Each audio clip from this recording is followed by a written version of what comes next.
जी नमस्कार, स्वागत है आप सभी का हमारे चैनल सी-टेट अधिगम में। दोस्तों, आज की इस वीडियो में हम लोग बात करने वाले हैं जो बीपीएससी शिक्षक बहाली में जो आपके पर्यावरण से संबंधित प्रश्न जो पूछे जाएंगे उन सारे प्रश्नों को। जी हाँ दोस्तों, आज की इस वीडियो को आप लोग देख लेते हैं तो समझिए कि आपका जो 120 का पेपर होगा उसमें से पर्यावरण के जो भी 10-12 क्वेश्चन रहेंगे वो इसी पीडीएफ के अंतर्गत आने वाले हैं। यह नोट्स मैंने बहुत सोच समझ के बनाया है और ये परीक्षा उपयोगी कंटेंट है, इसलिए इस वीडियो को पूरा देखें, अंत तक देखें और अपने कॉपी में भी इसको लिख के रखें, क्योंकि इससे आपको 10 से 12 नंबर का सपोर्ट मिलने वाला है। हो सके तो आप अपने जो अभ्यर्थी आपके साथ बीपीएससी शिक्षक बहाली परीक्षा देने वाले हैं उनको भी इस वीडियो का लिंक अवश्य शेयर करें। चलिए वीडियो की शुरुआत करते हैं। वीडियो अगर अच्छा लगे तो चैनल को सब्सक्राइब करके बेल आइकन को प्रेस करना ना भूलें, इसलिए कि आप सब्सक्राइब करके बेल आइकन दबाना भूल जाते हैं। वीडियो अच्छा लगे तो वीडियो को ज़रूर एक लाइक कम से कम ज़रूर कीजिएगा, क्योंकि ये चैनल आपके एक शिक्षक साथी का चैनल है। चलिए मिलकर इस चीज़ को सीखते हैं। जी हाँ, पहला कोटेशन है कि ये आपके स्क्रीन पे जो दिख रहा होगा, सिरके का रासायनिक नाम एसिटिक अम्ल है। जी हाँ, सिरका जो आप जानते हैं उसका रासायनिक अम्ल का नाम क्या होता है? एसिटिक अम्ल। अब बात करते हैं नेक्स्ट पे बात करते हैं तो हम पाएंगे कि कार की बैटरी में प्रयोग होने वाला अम्ल का नाम क्या है? जी हाँ दोस्तों, कार की बैटरी में प्रयोग होने वाला अम्ल का नाम क्या है, इस चीज़ को सबसे पहले जानेंगे। तो आपके स्क्रीन पे दिख रहा होगा कि जो कार में बैटरी में यूज किया जाता है उस अम्ल को हम लोग सल्फ्यूरिक अम्ल के नाम से जानते हैं। जी हाँ, सल्फ्यूरिक अम्ल जो है बैटरी में इस्तेमाल किया जाता है। सोडा वाटर की बोतल खोलने पर कौन सा गैस निकलता है? सोडा वाटर जब हम खोलते हैं तो कार्बन डाइऑक्साइड गैस पर्याप्त मात्रा में निकलती है। जी हाँ, थोड़ा बहुत लिखने में मिस्टेक हमसे हुआ है, लेकिन आप लोग उसको अपने मन में सही कर लीजिएगा। जैसे कि हमने लिखा है सोडा वाटर की बोतल खोलने पर कौन सा गैस निकलता है, तो वहाँ पे आप जो है वो देख सकते हैं कि खोलने में थोड़ा मिस्टेक हुआ है, इसलिए आप लोग उसको सही करके लिख लीजिएगा। खनिज क्या है? खनिज जो है एक प्रकार का अकार्बनिक ठोस है। वर्ष 1945 में कहाँ बम गिराए गए? तो ये जो है नागासाकी और हिरोशिमा में गिराए गए बम थे और उसमें प्रयुक्त जो विस्फोट पदार्थ इस्तेमाल किया गया था उसका नाम था प्लूटोनियम। जी हाँ, पहले जो गिराया गया वो आपका उसका नाम था लिटिल बॉय और दूसरा का नाम था फैट मैन। 2 बम गिराए गए थे नागासाकी एक हिरोशिमा में। एक ही प्रकार का परमाणु किससे मिलता है? तो वो होता है आपका प्राकृत तांबे में। नेक्स्ट है आपका वनस्पति तेल से वनस्पति घी बनाने में प्रयुक्त होने वाली गैस का नाम क्या है? हाइड्रोजन है। आयोडीन लवण में रहता है पोटेशियम आयोडाइड। खाने की नमक किससे बनता है? मजबूत अम्ल और मजबूत क्षार से। जी हाँ, नेक्स्ट की तरफ चलते हैं तो यहाँ पे आप देखेंगे कि सभी जैव यौगिक का अनिवार्य मूल तत्व क्या है? तो कार्बन है। ऑक्सीजन अनुपस्थित होती है कैरोसिन में। जी हाँ, कैरोसिन तेल जो होता है उसमें ऑक्सीजन की मात्रा नहीं होती है। सिगरेट लाइटर में कौन सा गैस रहता है? वो रहता है ब्यूटेन।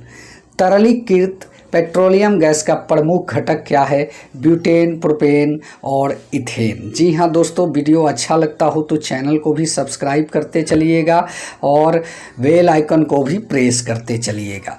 और जानते हैं नेक्स्ट पॉइंट के बारे में, तो यहाँ पे आपको मिलेगा कि प्राकृत रबर किसका बहुलक है? विनाइल एसीटेट का। टेफ्लॉन किस एकलक का बहुलक है? तो टेट्राफ्लोरोएथिलीन का बहुलक है। जी हाँ, नेक्स्ट पॉइंट की बात करें तो आता है बैकलाइट किसके संघनन से बनता है? फिनाइल तथा फॉर्मेल्डिहाइड से। चलिए, टाइग्लिसराइड क्या है? वसा है, एक प्रकार का वसा है। ग्रेफाइट और हीरे के बारे में बताएं।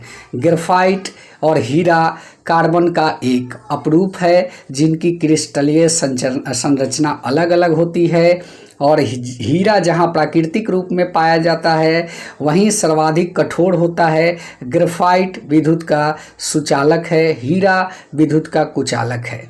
हीरे में ग्रेफाइट से ज़्यादा चमक होती है। चलिए नेक्स्ट पॉइंट के बारे में बात करते हैं। जो पुलिस द्वारा नशे में गाड़ी चलाने वाले की सांस की जांच की जाती है उस पेपर को क्या कहते हैं? तो पोटेशियम डाइक्रोमेट सल्फ्यूरिक अम्ल के द्वारा चेक किया जाता है। वो एक प्रकार का पेपर होता है, उसी से चेक किया जाता है। चलिए नेक्स्ट पॉइंट के बारे में जानते हैं। नेक्स्ट पॉइंट ये रहा आपके स्क्रीन पे। घरेलू ईंधन में प्रयुक्त एलपीजी मुख्यतः होती है प्रोपेन और ब्यूटेन। ग्रीन हाउस गैस में मुख्यतः घटक होता है कार्बन डाइऑक्साइड का, जलवाष्प का, नाइट्रॉक्साइड का, मीथेन का और ओजोन का। पेट्रोल तथा डीजल के अधूरे जलने से क्या उत्पन्न होती है? कार्बन मोनोऑक्साइड, जिसे हम लोग दमघुट्टू गैस भी कहते हैं। साबुन ग्रीज को हटाता है पायसीकरण के द्वारा। किसकी मात्रा में अम्लीय वर्षा होती है? H2SO4 की मात्रा होगी तो अम्लीय वर्षा होगी, यानी कि सल्फ्यूरिक अम्ल। चलिए नेक्स्ट पॉइंट के बारे में बात करते हैं। नेक्स्ट पॉइंट ये रहा आपके स्क्रीन पे। अम्ल वर्षा होती है, कैसे होती है? इन प्रदूषणों के उत्सर्जन से, जैसे हो गया कारखाना से, पेट्रोल से, ऊर्जा उत्पादन संयंत्र से, कोयला से भी होता है। शुष्क बर्फ है, ठोस कार्बन डाइऑक्साइड। किसके अनबुझा चूना कहते हैं? किसे अनबुझा चूना कहते हैं? तो वो होता है कैल्शियम ऑक्साइड को। और चलिए, जिसे क्विक लाइन भी कहते हैं।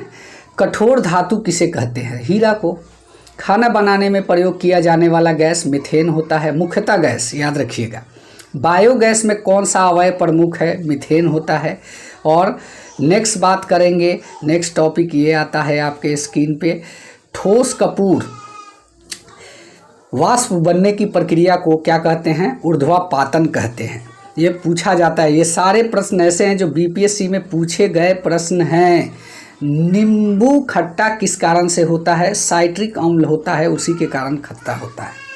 वाहनों से निकलने वाले gas carbon dioxide, nitrogen oxide, sulphur dioxide और हाइड्रोकार्बन जो वाहन से निकलते हैं ये गैसों के नाम है। स्टील की कठोरता प्रदान करने के लिए बढ़ाई जाती है कार्बन की मात्रा। स्टील को हार्ड बनाने के लिए कार्बन की मात्रा को बढ़ाया जाता है। किस खनिज से रेडियम प्राप्त किया जाता है? पिंच ब्लेड से प्राप्त किया जाता है।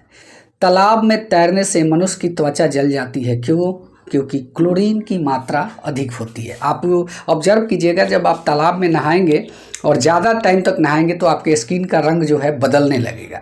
तो वहाँ पे क्या होता है कि क्लोरीन की मात्रा पाई जाती है, इसी की वजह से वो डिस्कलर होने लगता है। एक प्रकार से कहे तो वो त्वचा जलने लगता है।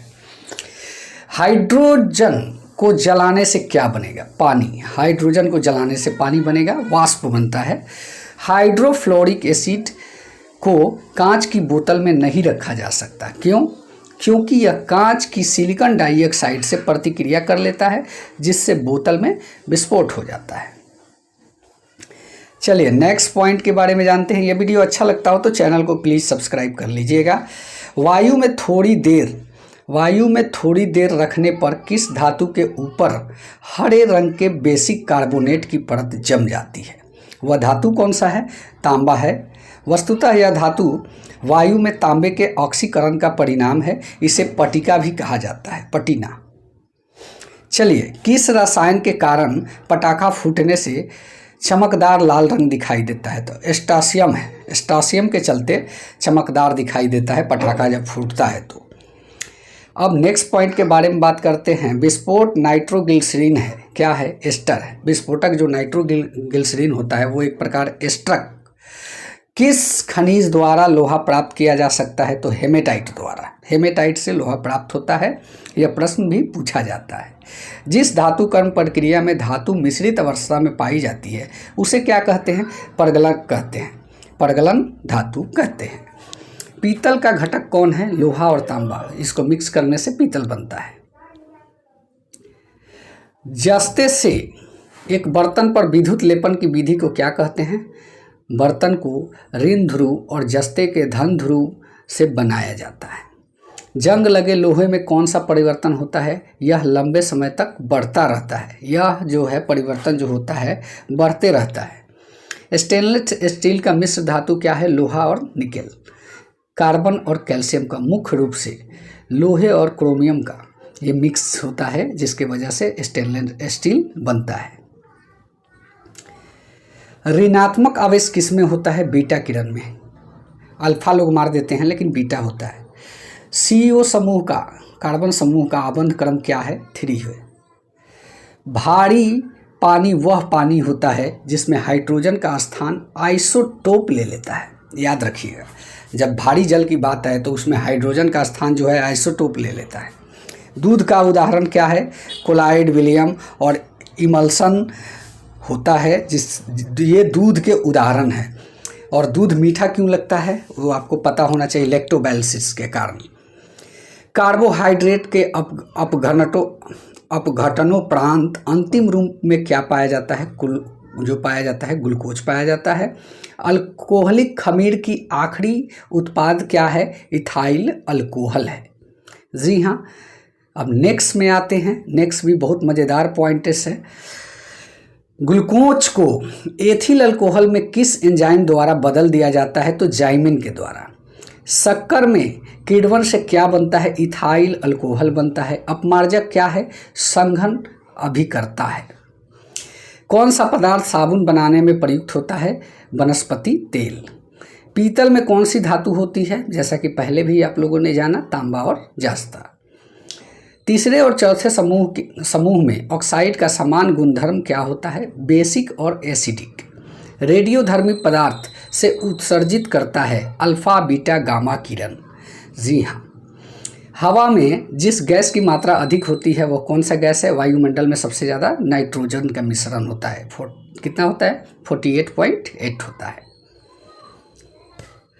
मच्छर भगाने वाली दवाओं में सक्रिय रसायन क्या होता है? एलिथ्रिन। जल का अस्थायी कठोरता का कारण क्या होता है? कैल्शियम तथा मैग्नीशियम के क्लोराइड और सल्फेट। हास्य गैस कौन होता है? Nitrous oxide. जी हाँ, यह गैस का अगर फिल्म्स आपको लग जाए तो आप हंसते रहिएगा। मछली गिल्स के द्वारा सांस लेती हुई। पत्तियाँ स्टोमा से श्वसन क्रिया करती है।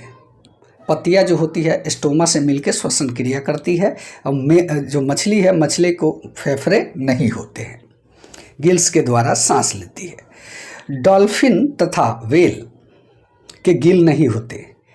क्या होता है? यह सिर, पारिस्थितिक नासा द्वारा अथवा वात छिद्रों द्वारा सांस लेती है। स्टार्च या मंड यह एक जटिल कार्बोहाइड्रेट है। यह एक स्वादहीन पाउडर है। गेहूं, मक्का, आलू और चावल में यह स्टार्च पाया जाता है। प्रोटीन शब्द का सर्वप्रथम उपयोग किसने किया? जे नरजेलिप्स ने किया था। मानव शरीर का लगभग 15% भाग प्रोटीन से निर्मित है। याद रखिएगा। प्रोटीन की सबसे छोटी इकाई अमीनो अम्ल है। प्रोटीन के स्रोत दूध, अंडे का सफ़ेद भाग, मछली, पनीर, सोयाबीन, मूंग दाल, मशरूम आदि प्रोटीन के स्रोत हैं। विटामिन की खोज किसने की? तो कैसिमिर फूंक सन 1911 में की थी। जी हाँ दोस्तों, उम्मीद करता हूँ कि यह वीडियो आप लोग को अच्छा लगा होगा। अगर अच्छा लगा है तो चैनल को सब्सक्राइब करें। धन्यवाद। जय हिंद। वंदे मातरम।